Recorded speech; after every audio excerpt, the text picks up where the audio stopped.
Konnichiwa, bitch. Man, oh man. It's been a minute since I've done these type of videos. 2 years, to be exact. So this is definitely gonna be a long one, but we're gonna get right into it. We back with another one, and today we got another vinyl collection video. This is 2 years in the making. I think the last time I did one was like February of 2022. Kind of crazy that it's been this long, and might I say, I got quite the haul. Now I will say, just a PSA, I'm a casual collector. I don't try to find the most ultra rare finds. I'm not gonna pull out a record and be like, hey, listen man, this cost me an arm and a leg to get rich or die trying. Fuck y'all are broke. Y'all ain't got the bag that I got. Like, no, I'm not gonna be like that. I got bills to pay. You know what I'm saying? Like, bill collectors asking for more money, so therefore I'm not that deep of a collector. I just get stuff that I like, that I listen to a lot, that I want the physical version of. I'm not gonna pull out a Makami vinyl and brag about how much I sold my soul. So we're just gonna get into the records. There's 26 records, so this is gonna be quite a lengthy video. First one being, we're gonna start Scaring the Hoes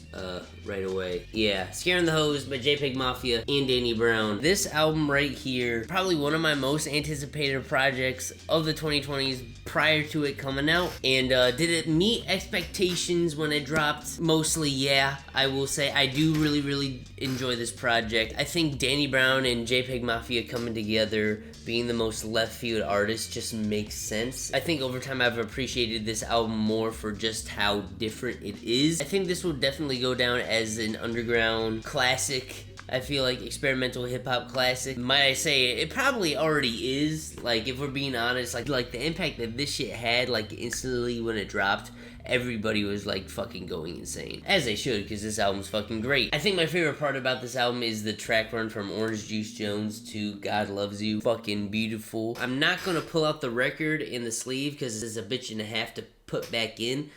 Pause. This next one right here is probably this artist's most polarizing release to date. Mr. Morale and the Big Steppers by Kendrick Lamar. My album of the year of 2022. I'm sounding like a broken record because everybody else has said it before, but this is just a therapy session, man. Kendrick digging deep into his generational trauma. Yeah, in retrospect, is this album quite a tough listen to get through, especially in the second half? Abso-fucking-lutely. But on here, I feel like you do get a lot of replay value out of this. Tracks like Die Hard, United in Grief is amazing, N95 is a banger, Mirror is absolutely amazing as well. Count Me Out, like, man, don't you count me out, man. 100 times down. I love when you count me out. I love when you count me out. Fuck it up, fucking it up. Hey. Yeah, I like this album a lot. It's pretty damn good. Top 3 Kendrick. Alright, next one we got Tyler the Creator. Call Me If You Get Lost. Another fantastic album in Tyler's discography. This album right here is, the Gangsta Grillz mixtape. Really love how he attacked this in his own creative way. The whole Sir Baudelaire aesthetic. I got this before he dropped the estate sale. Doesn't have the extra tracks on here. This is just the original track list. Definitely fucks with what he got going on here. Like, What's Your Name is honestly a classic Tyler the Creator track. Sweet, or I Thought You Wanted to Dance. Fucking beautiful track. There's a lot of highs on here. What Tyler was trying to go for and just making a great, just hardcore hip-hop album.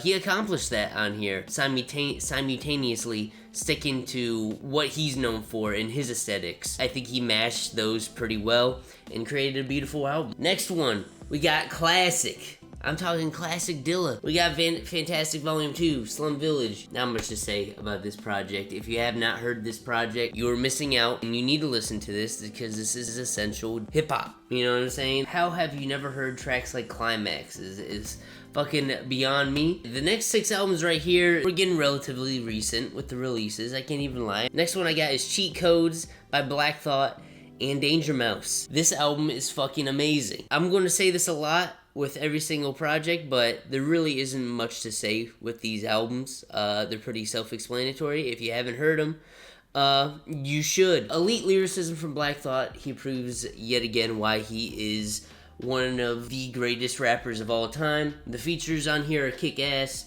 The instrumentals on here, I think Danger Mouse's composition on here was overlooked. I think first reaction wise when I first reacted to this project, and honestly like how this is structured and Black Thought's, you know, just writing throughout, his flows, his bars. Again, this is gonna be like a hidden gem over time. Like, you'll only appreciate this if you know. Marine is still my favorite track on here, but you know, you got Cheat Codes and Belize and Strangers is fucking insane as well. There's a lot of highs on here. There's not a lot of areas within this track list that you know, make you lose attention. Black Thought is such a compelling writer and lyricist to where he can literally be by himself and make the hardest track ever. Again, really, really recent. Denzel Curry with King of the Mischievous South Volume 2. I had to get this. I had to get it. I had to. You know, first reaction, I like this album a lot. But might I say this is my most listened to album of the summer. I was fucking addicted to this shit. I think I've listened to this album an unholy amount of times. Specifically tracks like Sked with Kenny Mason, Project Pat, Ty Dolla Sign and Juicy J, and Black Flag Freestyle with that Mexican OT. I really, really like how Denzel Curry just embraced that old Memphis Southern sound throughout the whole entire thing. He went back to his roots with the whole Raider Clan, and even got Raider Clan features on here. Ultra shit is still fucking amazing as well. I think the one thing I do wish about this project is that he did a lot more shit with like Memphis hip-hop samples on here. I think he could have done, you know, a lot more, you know, Project Pat, Tommy Wright III, Koopsta shit on here, but I feel like he kind of gave you a good balance of more modernized shit and also classic shit. This is probably my favorite Denzel Curry project. Crazy enough. I don't think it's his best. There's a difference between favorite and best, but this is probably my favorite because I just love this aesthetic. I love this style of hip hop. Next one we got is Ways of Knowing by Navy Blue. Ways of Knowing. This is Sage's debut project on Def Jam. Actually, his debut and only project on Def Jam, because shortly after he dipped. But this right here, man, this is probably his most accessible project in regards to mixing and mastering, and in regards to how polished it is compared to his prior projects. Just the whole theme of this project and just how positive it is in regards to just knowing your self-worth and, you know, just pushing forward. This right here is beautiful. I think b.i.g does a great job in being the orchestrator, creating that canvas for Navy Blue to paint on. While I don't think this is his best album, I do really, really think this is beautiful in what it goes for. We're gonna get really abstract now. We got Cities of Eve with this album with the long ass title. I totally forgot what it was called. Album Secret Waters or some shit like that. Hold on. Working title for the album Secret Waters. Yeah. Quite a mouthful of a title. I underappreciated this shit when it first came out. This shit right here is fucking beautiful with Cities of Eve's sample work. His beat structures are something to behold, and his rapping is, man, this shit is so avant-garde and fucking, you know, abstract to the point where it's like, who is really doing the shit that he's doing? I think I prefer this over Man Plays the Horn. I think every single track on here is amazing. Like, I don't think there's one bad song. This album is damn near perfect. Next one right here probably is the worst cover art out of all of them. It's Almost Dry by Pusha T. This album right here, it's a good album. I only got it for like a few reasons. One, because I wanted a Pusha T album. And two, Dreaming of the Past, Let the Smoker Shine the Coupe, Rock and Roll. There's a lot of great tracks on here, man. This isn't even Pusha T's best album. I've seen arguments on people saying that this is his best solo work. I still think Daytona's better. Can't really find the vinyl for that. I wanted to get it because I want to listen Just So You Remember on wax. Sorry, I just do. Like, I want to hear all 5 of those hard-ass verses talking about cocaine. Another project we have, Blue Lips by Schoolboy Q. My favorite Schoolboy Q album. There's the middle of it. Pretty fire, you know what I'm saying? This is my favorite Schoolboy Q album. I really, really like the structuring of this. How he attacked this in regards to his prior project being totally trashed. And then now he's rapping like he has a chip on his shoulder and he wants to leave everyone speechless. And he definitely does that here. These next 3 projects are just straight up Earl Sweatshirt projects. First one we got is Feet of Clay, overhated project. People are like, oh, this is the project of East. East is a good song. Sometimes you gotta loosen up, you know what I mean? No Diddy. This is probably one of Earl's most abstract projects, next to some rap songs, because a lot of this is definitely a lot to take in, especially with his mental state when this dropped. But I feel like this was a pretty cool EP for what it is, and I just love this aesthetic. Like, look how majestic that Ram is. Then next one we got is Sick by Earl. This album is very underappreciated over time. I feel like people kind of underrate this shit. Can't even lie. You know, you talk about tracks like Fire in the Hole, 2010, Vision, Tabula Rasa with Arm & Hammer. Like, this album is fucking great. But this right here, man, I think it was a different change of pace for Earl. Definitely a lot of positive energy in here. Finally finding peace. I like what he did on here. Then finally the last Earl Sweatshirt project, Voyeur Deer. Is that how you say it? I'm not gonna say Voyeur Dire like I fucking butchered it in my first reaction, but long-awaited collab album with The Alchemist. Did it live up to expectations for me when I first reacted to it? Not really, but over time I've grown to appreciate it a lot more. I'm still upset that they took a lot of the tracks off of the streaming version, but with the vinyl here, you get those tracks. You know, you get Gab and My Brother the Wind, and it just makes everything so much better. You know what I mean? Those tracks add so much better of a dynamic. This isn't either artist's strongest performance, but this album is just so special in the sense of how anticipated it was, you know, how impactful both artists are to, you know, the modern day underground, and you know, they both flex the muscles pretty damn well on here. The next two albums here are just tribe albums, you know what I mean? I already showed y'all that I had Midnight Marauders. I already showed y'all that I had Low End Theory. I'm gonna show y'all that I got People's Instinctive Travels and the Paths of Rhythm, and Beats, Rhymes, and Life. Got these two. This is their debut with classics like, you know, Can I Kick It, Bonita Applebum, I Left My Wallet, and El Segundo. Like, this right here is just classic Tribe, and only set up what was to come with Low End Theory and Midnight Marauders, and how that, you know, influenced a whole new generation of, you know, jazz and conscious hip-hop. Then the next one is probably their most overlooked project, in Beats, Rhyme, and Life. I think this album right here is probably their most dark project, and it introduced J Dilla and the Uma. Like, songs like Get a Hold. This album right here, I think, is like a fucking 9 out of 10. I think this album is fantastic. I think this is just as good as Low End Theory and Midnight Marauders to me. I feel like the chemistry between Q-Tip and Fife was still very strong on this. It was just a different energy, but I feel like for the time that it came out, it was necessary. I think Consequence is fine. I don't mind him on here. Get some fire tracks on here, you know what I mean? I don't really have too many issues. I always felt like the aesthetic of this project was fire as well. I think this is the one that wrapped up their, you know, peak 4-album run, and they ended it off very well. Alright, we're gonna get in our instrumental bag real quick with Knowledge Anthology. You're getting like 53 tracks of just straight pure bliss. A pioneer to a very lo-fi, minimalist sound. You get soon-to-be featured classic tracks like Sort ended up being Mama on To Pimp a Butterfly. Yeah, there's not much to say. Knowledge is that guy, one of the greatest producers ever. You just want some great music to play in the background?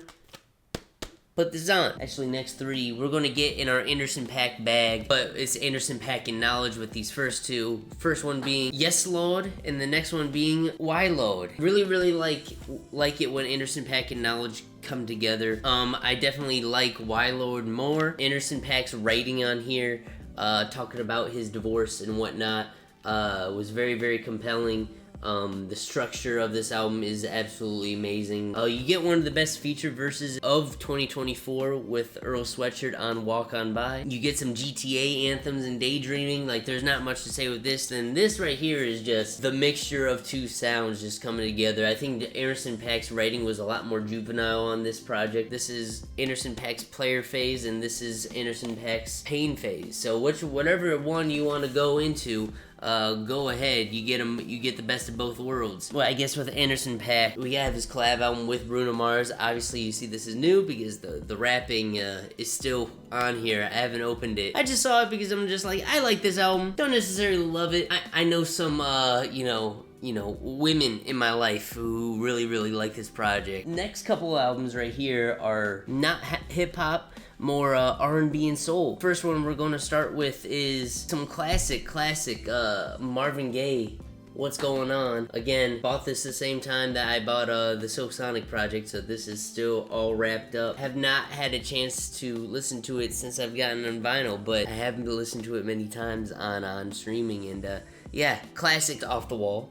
Michael Jackson. Michael Jackson's best project to me, personally. You know, you got tracks like Rock With You, where it's like, that's my favorite Michael Jackson song. And yeah, this cover art is fucking me up, because like, the vinyl's like this. This next one right here took me forever, and I mean forever to get, and that is Blonde by Frank Ocean. What can I say? Frank Ocean, drop another damn project. This comes with a pink and white vinyl. 2016 R&B classic. We have SZA with Control. Listen, man, I want SOS on vinyl as well, but I got the best of the two of them, and this one is just slightly better because I enjoyed the soundscape a lot more on this one. It's Control, man. There's literally nothing else to say. So many classics on here. I got nothing to say. God damn, she's so fucking fine. Anyways, speaking of fine, I got TLC, Crazy Sexy Cool. Is this my favorite R&B album of all time? Maybe. Classics like fucking Creep, Waterfall. I also got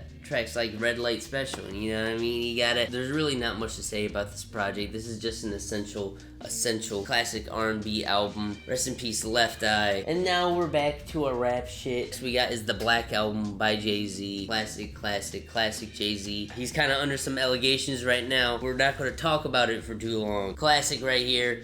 Love this album. Fucking Change Clothes is amazing. December 4th. Dirt Off Your Shoulder, fucking Threat, 99 Problems. Like, this is easily top 4 Hove, and just an essential that you have to listen to within his discography. I try not to flex this one. I don't know why I got it. I just did. But we got